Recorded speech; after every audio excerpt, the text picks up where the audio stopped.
Hello and welcome back to Star Trek Resurgence, and we're going to now be revisiting Diaz on the Resolute, and hopefully we'll be able to figure out what exactly is going on with the warp field and why it is not working, because, well, I'm going to assume it's something to do with the ion storm and maybe that artifact that Jara found out about, but let's just continue and see exactly what he says.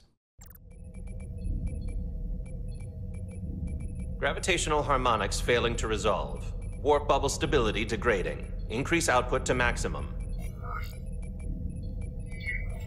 Increasing warp output to maximum.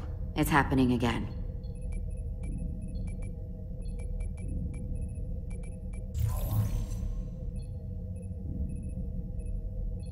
It is evident that presently the Resolute cannot achieve warp propulsion. Since our diagnostics rule out any problems with our warp systems or anything about the ship, the problem appears to be the fabric of space itself. Space itself?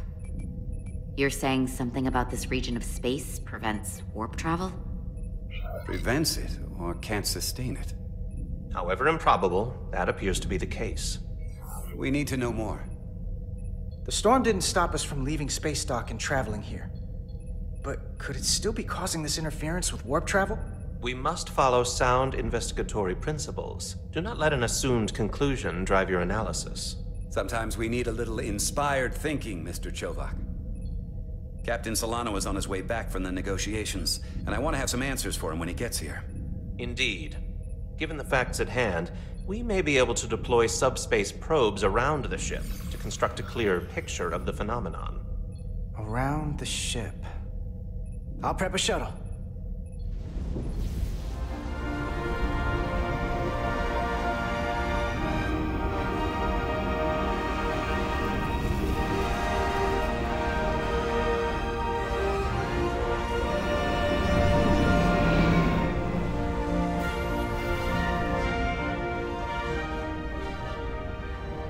I'm setting up a waypoint at a distance roughly corresponding to the edge of our warp field. When we get there, I'll deploy the first probe. Oh no. Okay, wait. Oh no, okay. I'm not going to be able to do this very well, by the way, just so that I'm telling you right now, we're probably going to crash, okay? We're probably going to crash. Let me actually just take a quick look here. Okay. The storm will push you... Of course it will. The storm will push your shuttle around. Stay focused to maintain your course. Right. Okay, so why is D fly backwards? Why is D fly backwards? Surely it should be S to fly backwards. Oh well, never mind. Okay. Sure. Okay, fly forward. Fly forward. Okay. Yeah, there's impulse speed. So you can see the impulse speed at the top there. And please don't crash into the... Are you serious right now? Wait a minute. Okay. Okay. That's fine. That's fine.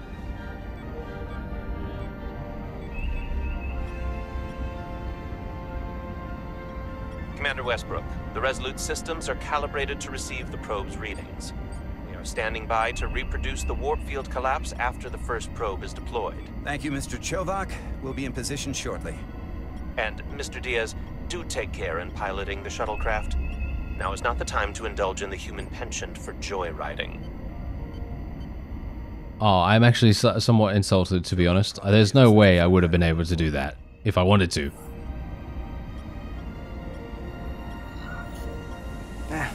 I just don't take it personally. At least I try not to. That's a very mature answer. Shows a positive attitude on your part. Remind me of it when I start complaining to you about the ship's new first officer.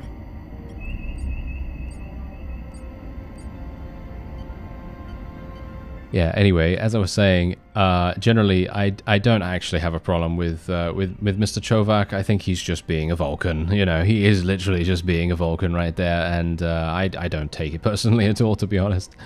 I would also think, hey, you know what, this guy's probably going to be completely unreliable. This is far enough.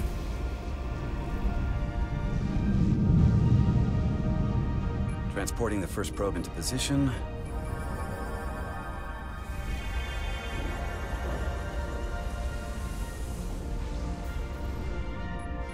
Westbrook here. The first probe is deployed. Understood. We are reading it. We are about to replay the simulation.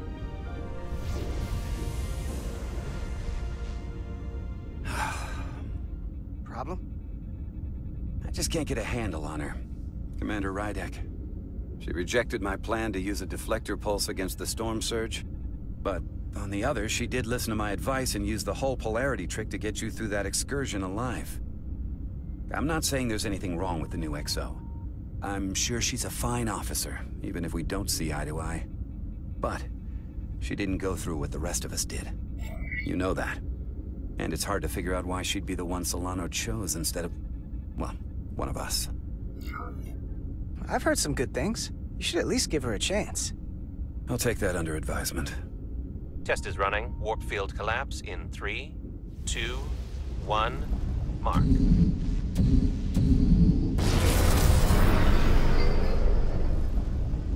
Whoa. All right, that is definitely a problem with the fabric of space. We need to get another probe out there.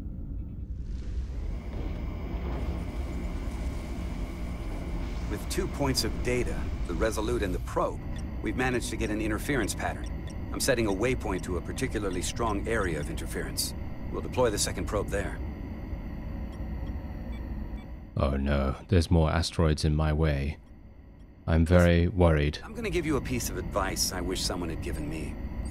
Make sure you're never just one thing. And don't get so focused on what's in front of your face that you lose sight of the big picture.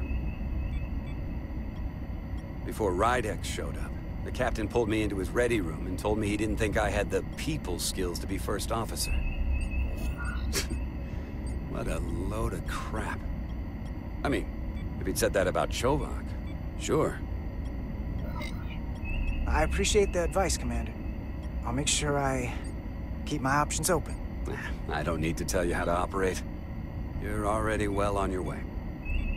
You're a capable engineer. You're good in the field. Keep up the good work, and who knows? A solid jack of all departments like you could be Commander-in-Chief of Starfleet one day. Hell, Admiral Jellicoe started as a shuttle pilot. And there are places to go in the enlisted ranks, too. Of course, if you get an officer's commission, they'll put you on another ship. I don't know. I'm pretty happy where I am. You must be a glutton for punishment. Lieutenant Commander Chovak has been known to take decades to warm up to people.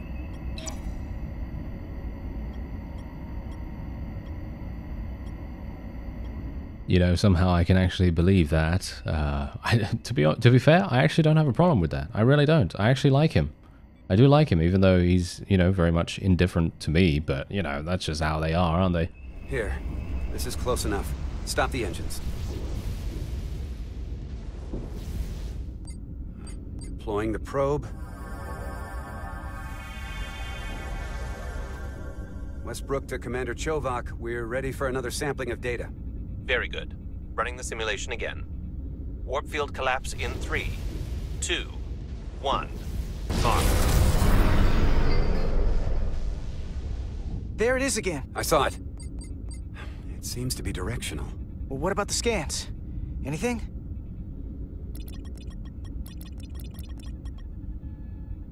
Here's the readings in relation to our local space. We've got the Resolute, Hotari Prime, and the probes.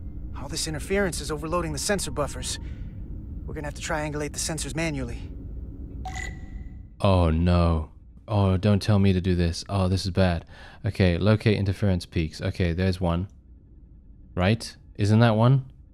Surely that's one.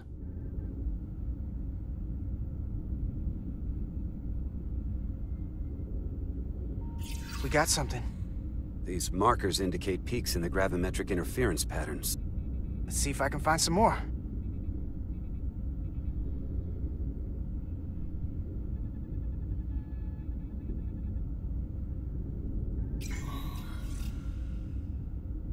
Hold up.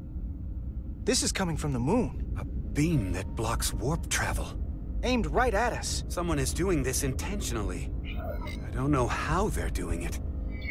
This is like nothing I've ever seen. Why would they be doing this? We came here to help these people. And now we're getting hit by some warp-killing weapon? Now, look here. It's our current readings of the ion storm. These concentrations... they line up with the interference pattern. The storm and this beam, they're coming from the same place. Carter, whatever petty local conflict brought us here, it It's just a small part of something much bigger.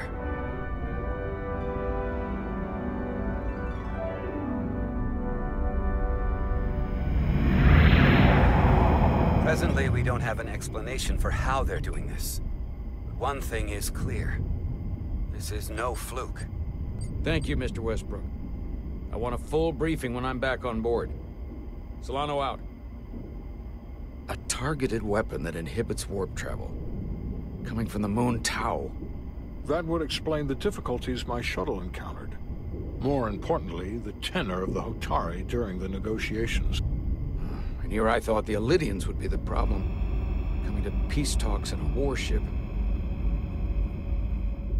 This wasn't supposed to be so complicated. For all their posturing, every indication is that the Illidians are afraid of the Hotari. They didn't bring their warship as a threat. They brought it because they're scared. From everything we witnessed, I would say that is highly likely. But what are they afraid of?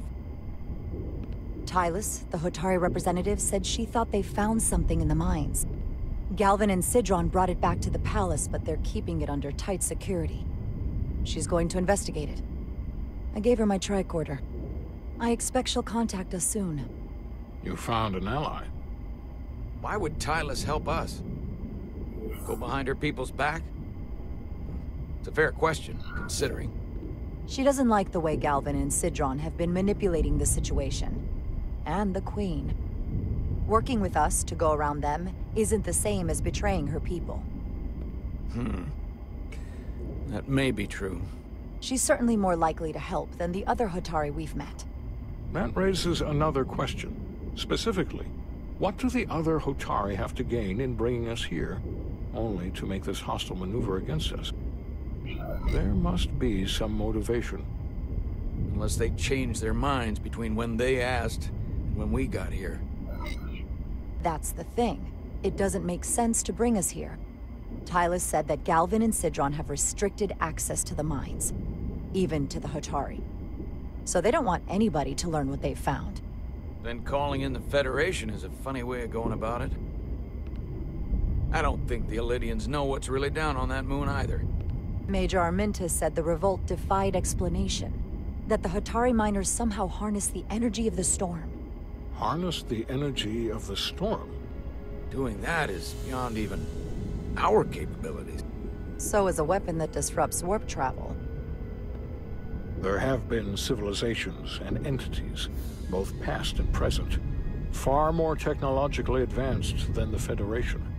The Illidians and Hotari don't fall into that category. But that is all the more reason to investigate further. Commander Rydek, sorry to interrupt. We've received an urgent call from Hotari. The Queen's advisor, Tylus, has asked to speak with you. Put her through.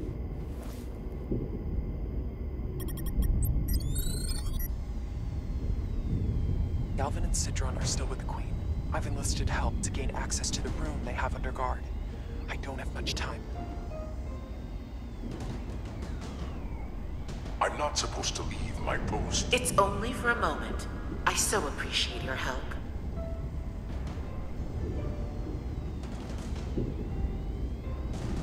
I found something. I'm sending you a scan.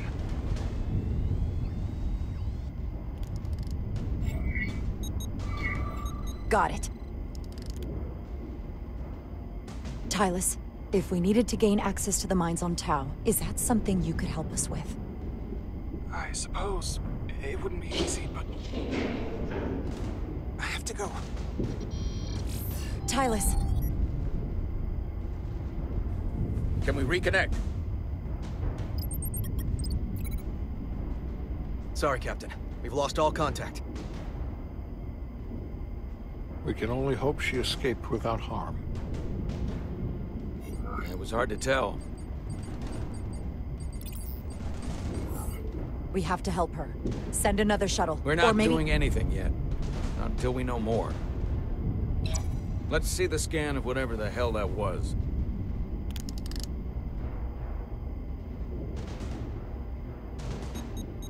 Tylus suspects this came from the mines on Tau. It appears to be of ancient origin, but the markings are unfamiliar. We can run a full analysis when we get back to the Resolute. But if this came from the mines, then it might be the key to how they got the upper hand against the Illydians. Then we have to go into the mines. The Federation would not allow that. We were, after all, sent here to be a neutral party in a peace negotiation. However, we could demonstrate that the Hotari have acted in bad faith, which would enable us to investigate the mines on Tau with full justification. But of course, we would need conclusive proof before taking action. Otherwise, it could put us in a difficult position. Whatever this artifact is may be proof enough. At least to satisfy the Federation. Especially if we can show the Hotari are controlling the warp disruption. And targeting the Resolute. We may have a better understanding once we analyze the device. But a mission to the mines, covert or otherwise, is not out of the question.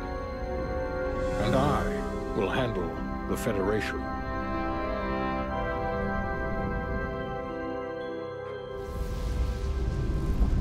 As I was telling Carter, I want all the data I can get on this warp problem.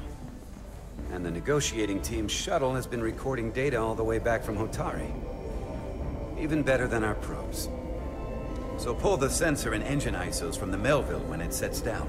Will do.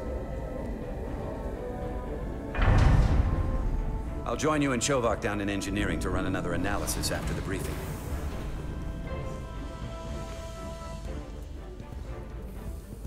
I didn't like this warp problem when we thought it was some astronomical anomaly.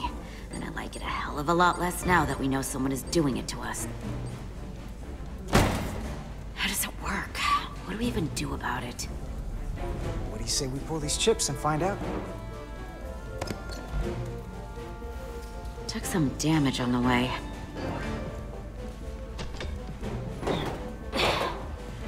That ionic interference scored the hull plating. Might be some micro welds. Let's try pulling together. All right. 3, 2, 1. It won't budge. Gotta be the storm damage. We need to... Welcome back. Any excitement down on the surface? Excitement? No. Nothing like that. Hey, can you hand me the EJ7 interlock? From the toolbox. I don't know what that is.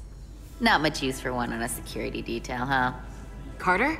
Yeah, I'll get it.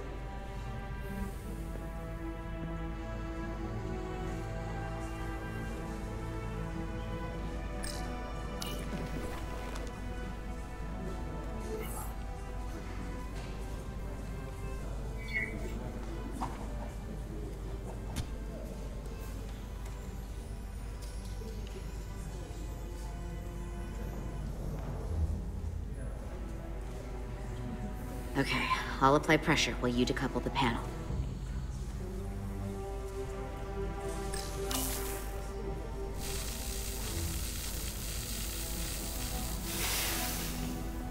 Here, I'll help.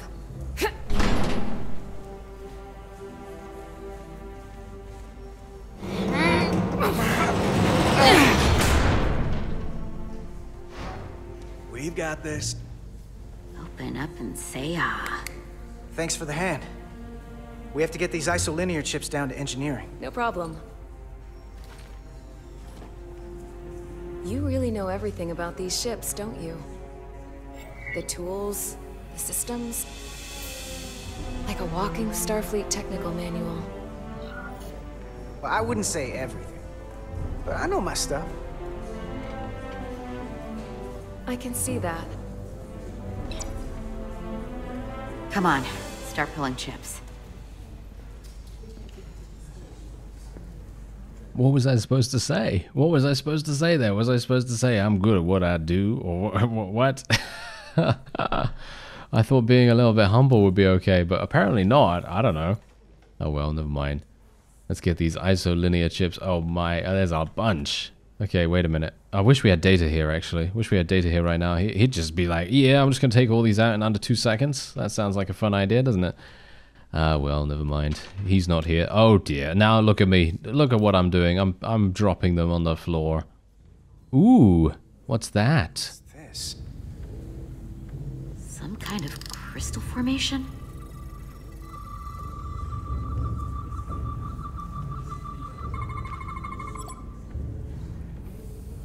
Whoa.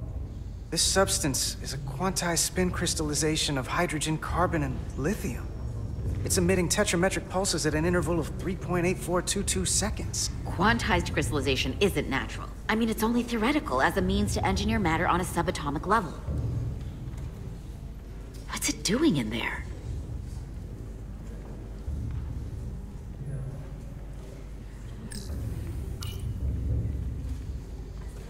Wait.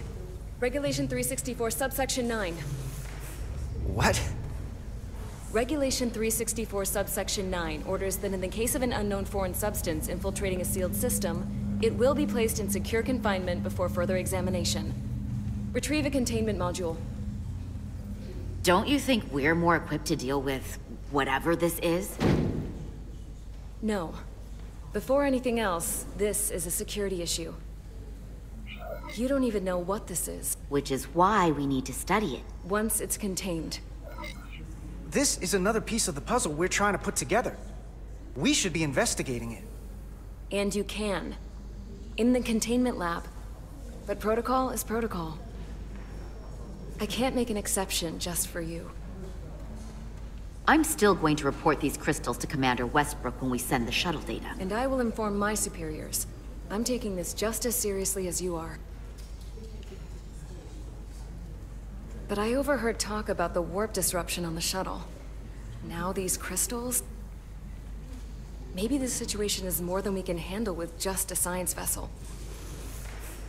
We could trigger a distress call, get Starfleet to send more ships. Or I could send a message to my old CO on the Adirondack. Get some combat-tested vessels. We shouldn't do this alone. Miranda, you gotta be more careful. Someone hears that, they could think you're talking mutiny. I'm just trying to figure out how we can help. Okay, stand back.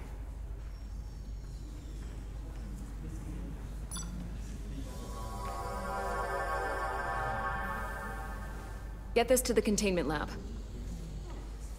We'll get it set up for you. I'll let you know when it's safely confined. Oh, we'll be there. Last thing you want is to study this down in main engineering and have it explode next to the warp core.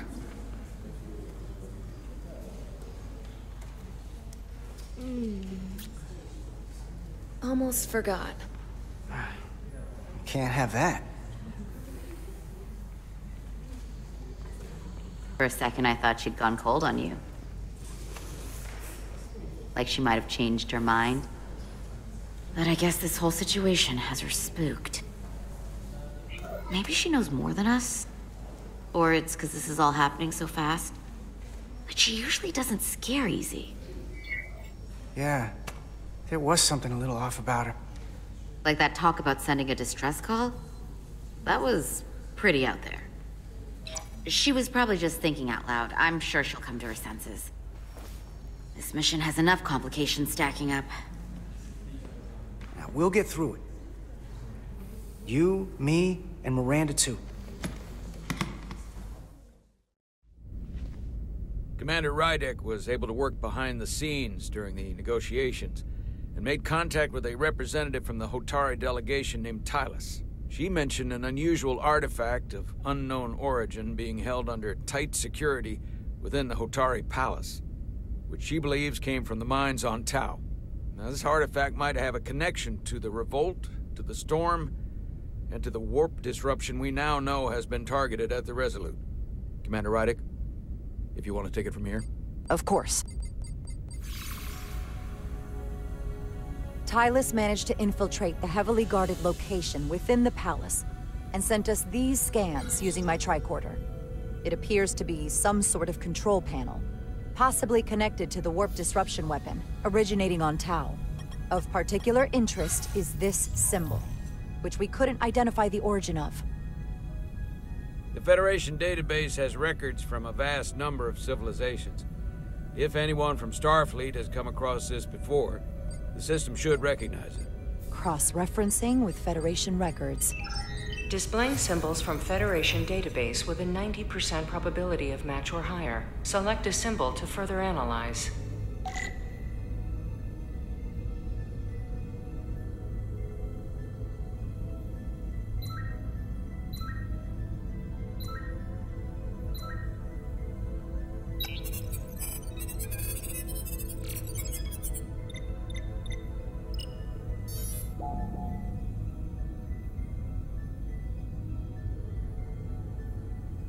Well, it's not that one, that's for sure. All right, wait a minute. This looks kind of similar, but yeah, anyway, I just wanted to touch upon the previous scene while I have the opportunity to speak about it before we go into another conversation. I did think Miranda was acting a little bit weird. I don't know, she seemed a bit off. Also, that thing about the distress call, as our friend said, seemed a bit weird for that to be a thing. I have no idea why she would have suggested that, unless she wanted to get other ships to come here so that they too would be stuck in the warp weapon. That is all I can think of. Anyway, no, not that one. I'm thinking maybe this. This looks like it. Here we go.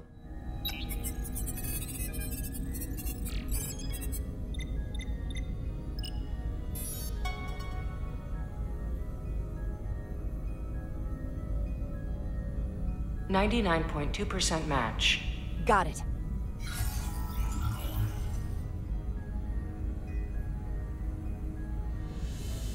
So, what are we looking at? The design and composition indicate this is a glyph associated with the ancient TKON Empire. Their civilization collapsed over 600,000 years ago, but once spanned millions of systems with a population numbering in the trillions. Fascinating. The TKON were once the most advanced, most powerful civilization in the galaxy. Is it possible the Hotari found TKON technology? I wonder if they even know what they have. Our knowledge of the TKON is limited. I have only encountered passing references to them. Actually, I've heard of the TKON. You have? Quite impressive, Commander. Computer, summarize the Enterprise D's discovery of a TKON outpost. On stardate 41386.4, the USS Enterprise D, under the command of Captain Jean-Luc Picard, discovered a TKON outpost in the Delphi Ardu system. According to the mission summary, an unbreakable energy-draining field was deployed against the Enterprise and a Ferengi ship. The Enterprise was only able to escape after negotiating their release with an entity known as Portal 6-3, Guardian of the TKON Empire. Unbreakable energy draining field. It starts to make sense. What else is there? There's a lot here. Let's take it piece by piece. Select the aspect you wish to learn more about. Someone from the TKON Empire is actually still around. Or at least was, 16 years ago. Computer, what other information do you have on Portal 6-3, Guardian of the TKON Empire? The entity known as Portal 6-3 is of an unknown nature. A biped humanoid, he was unaware that the TKON Empire no longer existed at the time of the encounter. He was able to control the crystal-based technology of the TKON outpost through apparent telepathic means. It was by his choice that the Enterprise was released from the energy draining field after Commander William T. Riker of the Away Team argued on behalf of both Starfleet and the Ferengi. Telepathic control of their technology. As I have said, they were the most advanced civilization in the galaxy. What sort of planet is Delphi Ardu 4? Delphi Ardu 4 is an M-class planet, a barren rocky world with little to no vegetation and frequent ion storms. The giant crystals that grow there absorb energy, but it is not understood how they do so. The entire Delphi Ardu system, consisting of 11 planets, was considered completely uninhabited until the encounter with Portal 6-3. Frequent ion storms. That can't just be a coincidence. There appears to be some sort of restriction order from Starfleet. Computer, explain this restriction. A Starfleet directive similar to General Order 7 forbids entering the Delphi Ardu system or attempting to make contact with Portal 6-3. Starfleet doesn't throw up a no trespassing sign for just anybody. I suppose it makes sense considering what happened to the Enterprise D. The technology to capture and hold the Federation flagship would have to be unbelievably powerful. Computer, what else can you tell us about the energy-draining field the TKON used? The Enterprise D was unable to break free on its own. The precise nature of the technology was never fully understood. Only that the crystalline technology used was beyond the comprehension of then-current Starfleet science. The engineering team found a quantized spin crystal formation in the shuttle you took to Hotari. They registered tetrametric radiation coming from it. We have TKON technology on board right now? We might. I'll run a full analysis in the containment lab. The Illidians should have crushed the revolt. But if the Hotari have TKON technology and can control it, I see why they're willing to negotiate peace. For all we know, this could be just the beginning. And we're up against something greater than we can imagine. For now, it's probably best we don't let on how much we know. Play our cards close to the vest. Smart. I agree. Then when the time is right, we can confront them. Diplomatically, of course. Right. We've been able to triangulate the source of the ionic interference and warp disruption to a specific mine on Tau. Engineering used the latest data from your shuttle to pinpoint its origin. There. So we know where to look. We need to know what's down there. What the Hotari are hiding, to better understand what we're up against. And to neutralize it if we can. Captain, embarking on a mission to the Hotari moon would not be viewed favorably by either side. However, given the circumstances, we are entirely within our rights to defend ourselves. I just want to make sure this doesn't blow up in our faces. Which is why I'm thinking of sending Commander Rydek on a covert mission to Tau. Assuming you're up to the task. It would require absolute secrecy. And obviously, it's not without risk. I'll get the away team in and out. They're in safe hands with me. Under normal circumstances, that would be the case. Given the sensitive nature of this incursion, I'm afraid you'll have to go it alone. I'm hoping Tylus can accompany you. The priority is to avoid detection. It's a calculated risk. The last thing we need is to get caught and then blamed for violating our neutrality, and aggravating an already tense situation. We can't afford any mistakes, which is why I've chosen you. Yes, sir. I'll do everything in my power to make sure no one knows I'm there. Good. Of course, you'll have full support from the Resolute, and we'll make sure we take every precaution. Every precaution. Get in touch with Tylus and make the necessary arrangements as discreetly as possible. Bridge to Captain Solano. The Illidians have moved additional ships to the edge of the Hotari system. Current heading is straight for the homeworld. Understood. It would seem we no longer have the luxury of waiting. In that case, may I suggest you and I return to Hotari Prime? Doing so will provide Commander Rydek as much time as possible to complete her mission. Agreed. We'll hail the Queen's delegation from my ready room. We all know what we need to do.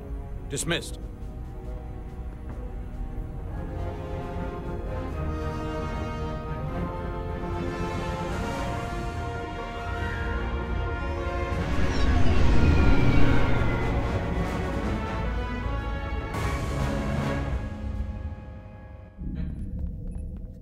Alright, and that looks to be about it for this episode, and I am absolutely enthralled once again. And indeed, it is as quite a few of you have commented and said, hey, this is exactly like an actual episode, except we actually get a bit of a, input in what happens and what the characters say and so on and so forth. But yeah, it is like an actual episode, or it feels like that to me. Anyway, I thank you very much for watching, and I'll see you next time.